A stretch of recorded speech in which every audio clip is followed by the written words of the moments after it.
Who are you and how would you describe your work? I am Sphatho Mzantsi. I'm Eastern Cape born.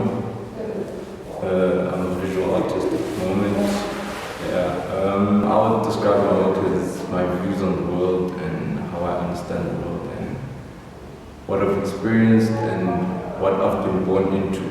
Basically, I use the landscape, the body, and culture in my understanding of the world and in my work, and how those three elements are constantly changing. So that's how I would describe my work, a constant change of our understanding of the time that we're in. Yeah. What inspires you to create your work? This is how I talk. This is how I see the world. This is how I understand my world. Yeah, so idea is that I can tell today's narratives for the future using the past. So, and more so because I won't completely be dead at the end of my life, because I'll have work that's left behind, my ideas. I believe that like my spirit lives in my work and like what I say, who I am. And I always include myself in my work, an image of myself or representation of myself, so that like to stick with that idea of never going away, never passing away, and like being able to live in the future also, being able to influence the ideas of the future, what happens in the future with my work. What has been your favorite project or artwork to work on and why? I would say that my favorite project, or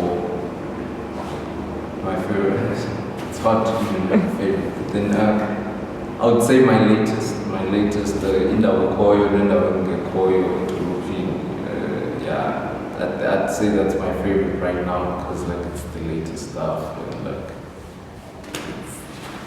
I'm still getting used to it in a way, yeah, also, yeah, but all in all, I love all my work because it's the same attention to details, the same intensity, it's the same love that's put into every artwork that I make.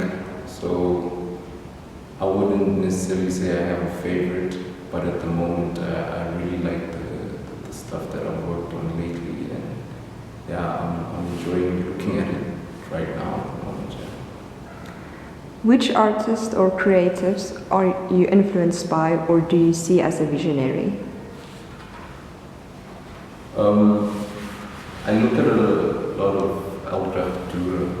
Yeah, he's very good with like anatomy, because I draw a lot of the anatomy, because I reference the body a lot in my work. South African artist Lawrence Lemoine, he's sort of like an advisor to me. I always ask him for advice and I always throw ideas by him. So he always like gives me new information and like stuff to research. So I'd say him also, he's another guy that inspires me. Francis Bacon, because he has a lot of textures in his work. He's very intense, and he was also an artist who was very interested in the body and the flesh and stuff like that. Another artist that I like is William Hogarth. William Hogarth, his drawings are very cool, and like they well detailed, they full of narrative. That's what I try to include in my work as well. And then there's other artists like Goya, Kanye West, Modisa Gang, Mohau, Meidner. He's a German artist from the 18th or 17th century, I think. I'm not sure, or 19th. But Meidner, he talks a lot about city life and the anxieties of city life and the introduction to city life. So that's another artist that I look at. And Caspar David Friedrich with the Sublime, his landscapes and how he paints the landscapes and how he observes the world. And then recently there's a Polish artist that I discovered, Suzowski. I don't know how to pronounce his name properly, but then he was a sculptor. Like I really like the forms that he made with these anatomy images in his sculpture. Yeah.